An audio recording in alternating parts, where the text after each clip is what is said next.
Buenas noches, bienvenidos a Sala de Prensa. Hoy hablaremos de las alertas en las enfermedades respiratorias COVID y no COVID.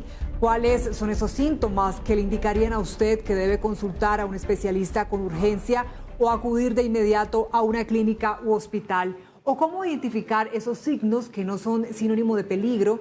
Y además, ¿qué enfermedades respiratorias se pueden confundir con el coronavirus? ¿Cuáles necesitan mayores cuidados médicos?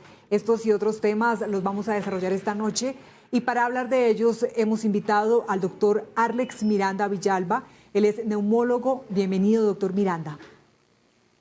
Muy buenas tardes. Muchas gracias por la invitación. Y también le doy la bienvenida al doctor Carlos Andrés Agudelo Restrepo. Él es médico, infectólogo y epidemiólogo. Bienvenido, doctor Agudelo. Buenas noches, muchas gracias por la invitación. Comencemos hablando de cómo identificar que los síntomas que una persona tiene realmente pueden ser una enfermedad respiratoria. Comienzo con usted, doctor Agudelo. En general, pues hay síntomas como respiratorios altos, ¿no es cierto? Entonces, el dolor de garganta, la tos, las secreciones nasales, son como los síntomas más frecuentes. Hay otras formas ya más severas de síntomas, la fiebre, la dificultad para respirar, algunas personas pueden tener postración, son en general como los síntomas más frecuentes de las infecciones respiratorias. Y hay otros síntomas ya como más sistémicos, los dolores musculares, la fatiga, el desaliento, que acompañan frecuentemente estas infecciones. Varía mucho desde cuadros muy leves, y todos hemos tenido una gripa, hasta cuadros muy severos de neumonías. Ya en formas pues, más severas, o infecciones inferiores, pues ya puede haber además expectoración, puede haber dolor para respirar.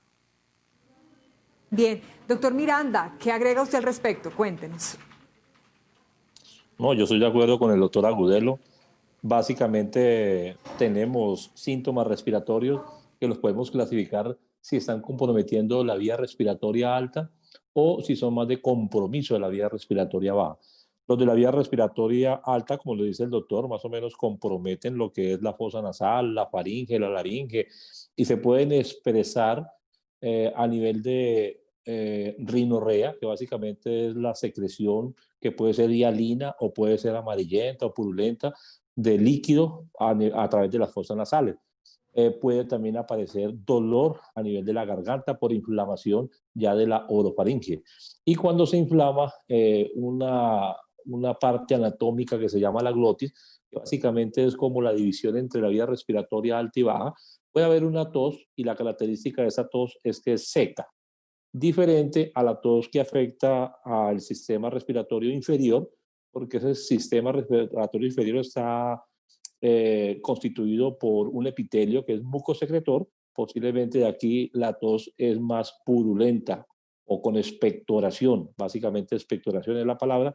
Expectora al paciente flemas que pueden cambiar de colores, blancas, transparentes, amarillas o purulentas.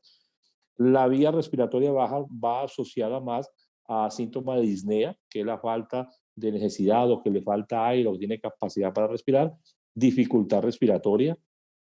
Cuando se presenta de pronto un derrame pleural puede aparecer un dolor que se llama un dolor pleurítico a los costados, ya sea derecho o izquierdo. Entonces, básicamente se pueden asociar a síntomas sistémicos, como ya lo hizo el doctor, fiebre, malestar general, decaimiento, dolores poliarticulares o mialgias generalizadas. Bueno, varios de los síntomas que han mencionado son una gran alerta, digámoslo así. Ya uno podría calificarlos en medio de su cotidianidad como algo grave. Pero ¿cuándo debemos definitivamente ir a un servicio de urgencia y cuándo no? Continúo en esta pregunta con usted, doctor Miranda. Bueno, básicamente yo le recomiendo a mis pacientes o a personal en general, a las personas en general, que debemos de aprender a tomar la frecuencia respiratoria, debemos de aprender a tomar el pulso. Muchas veces es muy importante y creo que algunas ciudades o algunas entidades de salud repartieron un aparato que se llama un saturador digital. Es muy importante hoy en día también tener este equipo médico que creo que está asequible al costo de una persona, porque eso nos va a marcar un nivel de oxigenación que se llama saturación. Depende del sitio donde esté ubicada la persona, porque la saturación es diferente si tú estás ubicado a nivel del mar, o sea, en tierras calientes, o si estás ubicado a la altura, como es Bogotá. Pero básicamente los signos a tener en cuenta es la frecuencia respiratoria. Normalmente una persona debe respirar entre 14 y 18 respiraciones por minuto. Frecuencias respiratorias que estén por encima de 20, 22 o se estén acercando a 30, eso ya demarca una dificultad respiratoria, asociado a un aleteo nasal, que se ve más que todo en niños, asociado a un signo médico que se llama tirajes, que básicamente consiste en ver cuando uno mira el cuello de la persona y por encima de las clavículas, uno siente que cuando la persona respira, siente que se hace un hueco sobre las clavículas.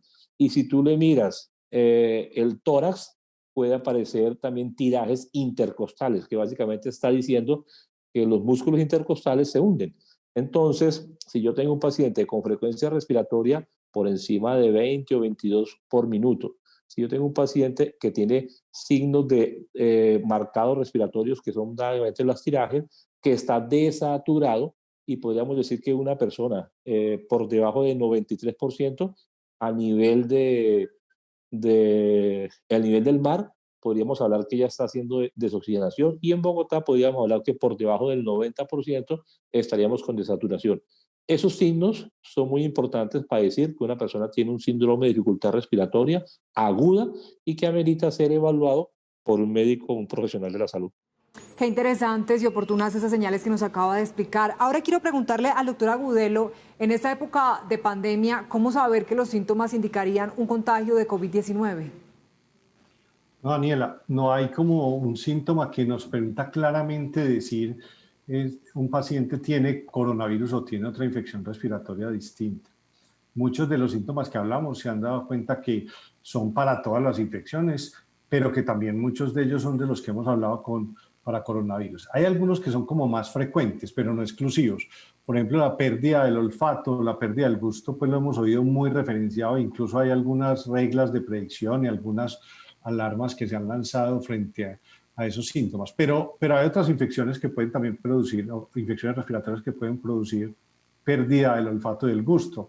La misma influenza pues, que conocemos o que la gente normalmente conoce como la gripa puede producir pérdida del olfato y del gusto.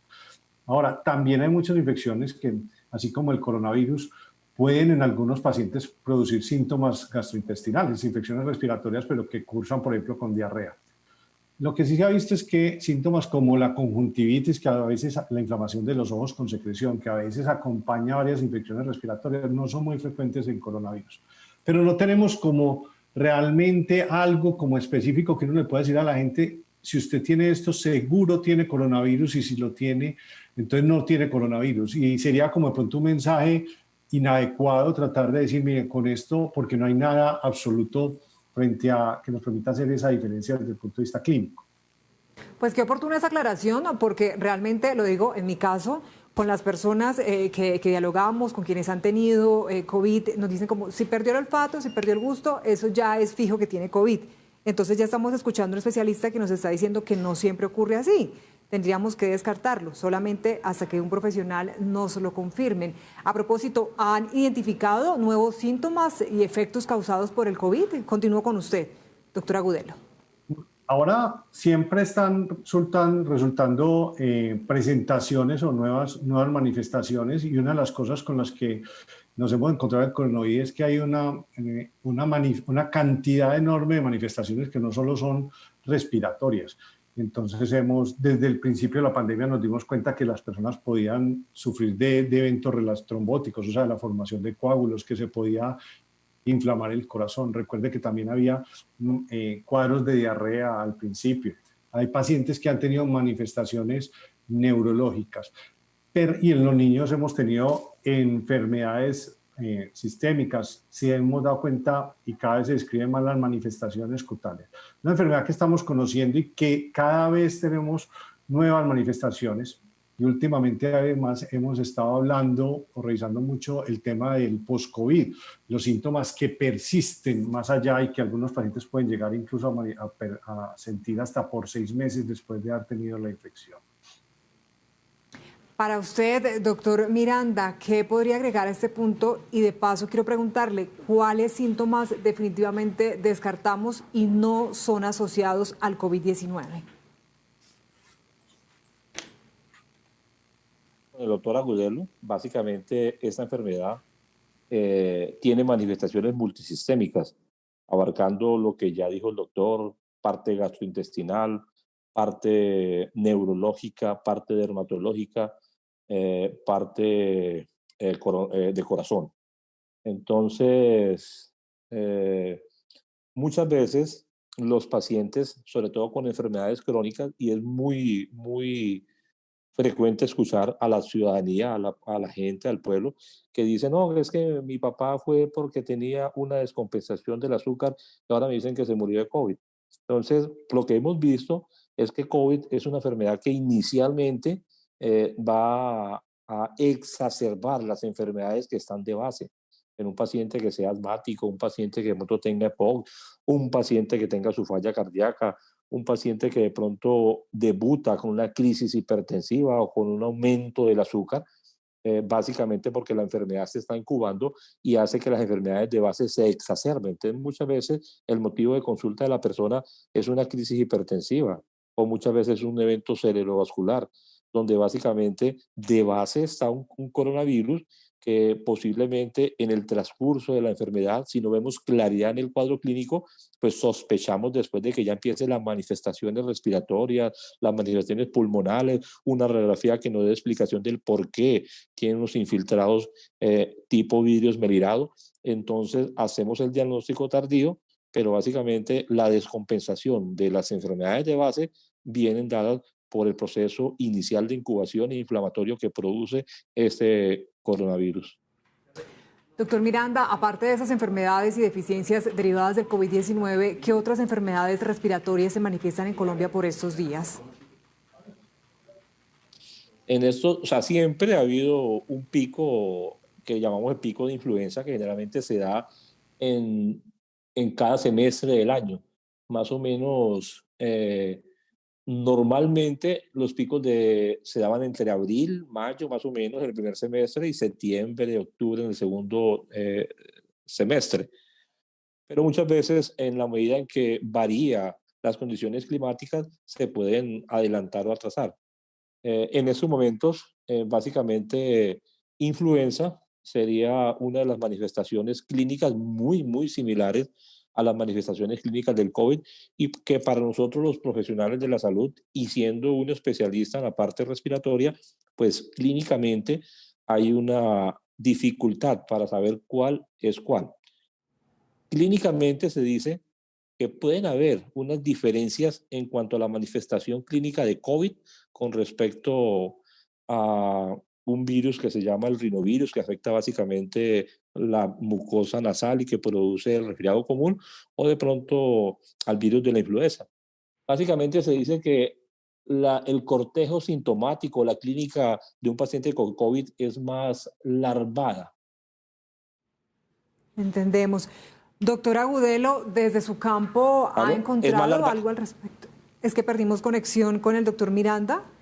Vamos a No, tratar ya, de... sí, qué pena, es que Perfecto, me entró una llamada y creo que me estaba desconectando. Le no decía se que preocupe. COVID es una enfermedad que inicia con unos síntomas muy inespecíficos y, y posteriormente de esos síntomas se van haciendo de forma larvadita. O sea, primero empieza de pronto un malestar en el cuerpo, dolor poliarticular, dolor en la región lumbar, posteriormente aparece un dolor de cabeza, luego la fiebre, luego se va yendo el sabor, el olor, luego aparece un periodo de aparente mejoría para posteriormente, a partir del octavo o décimo día, aparecer manifestaciones respiratorias, de disnea, de tos, expectoración. Es una enfermedad larvada que se va dando en el transcurso de 8 o 10 días, para decir que de pronto al 14 día la persona debería ya entrar en una mejoría. A diferencia de los otros virus respiratorios, el sincitial respiratorio, el rinovirus, la influenza, donde realmente los síntomas empiezan de forma súbita, o sea, tú estás bien y un momento a otro te sientes mal, al ratico ya te dolió la espalda, luego te dio dolor de cabeza, fiebre y empiezas a toser. O sea, son manifestaciones más agudas. o subagudas, diferente a un poquito más larvado, lo que aparenta ser el COVID. Entonces, clínicamente uno pudiera con estos síntomas hacer la diferencia, pero realmente muchas veces es difícil hacer esa diferencia desde el punto de vista clínico.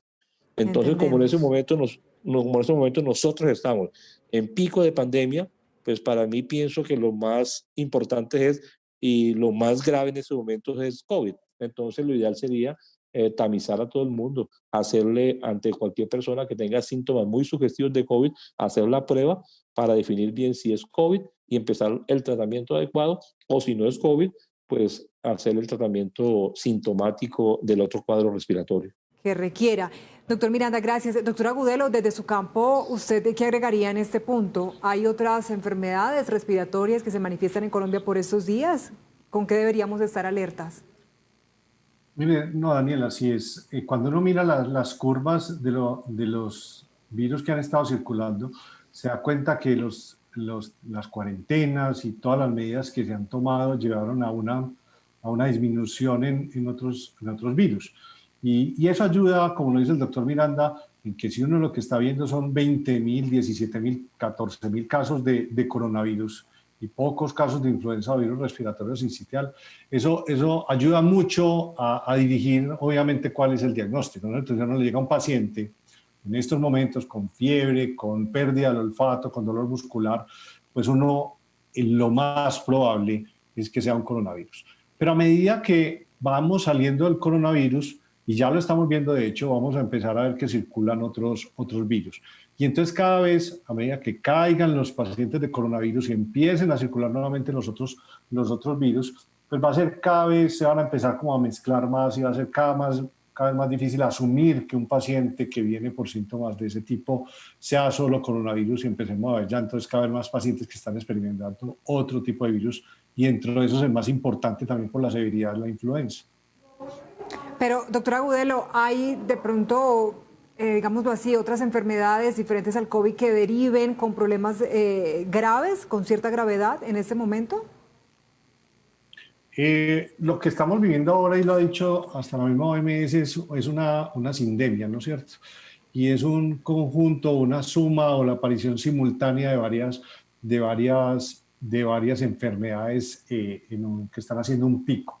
El coronavirus ha llevado a que tengamos que redirigir los recursos del sistema de salud a atender muchísimos pacientes que están sufriendo esta enfermedad y eso ha llevado a que haya barreras, dificultades para la atención de otros pacientes, como las enfermedades crónicas o otras enfermedades transmisibles como tuberculosis, y ha afectado la capacidad que tiene el sistema de salud para responderle. Entonces, lo que estamos viendo es que hay ahora una descompensación de esos pacientes de enfermedades crónicas y estamos empezando a tener no solo el coronavirus, y como lo decía el doctor Miranda más temprano, que esos pacientes cuando se infectan de coronavirus se descompensan de sus enfermedades de base, sino que también todas esas enfermedades están descompensando porque no le hemos podido dar la misma respuesta, porque no lo estamos pudiendo operar, hacerle los controles, hacerle las consultas.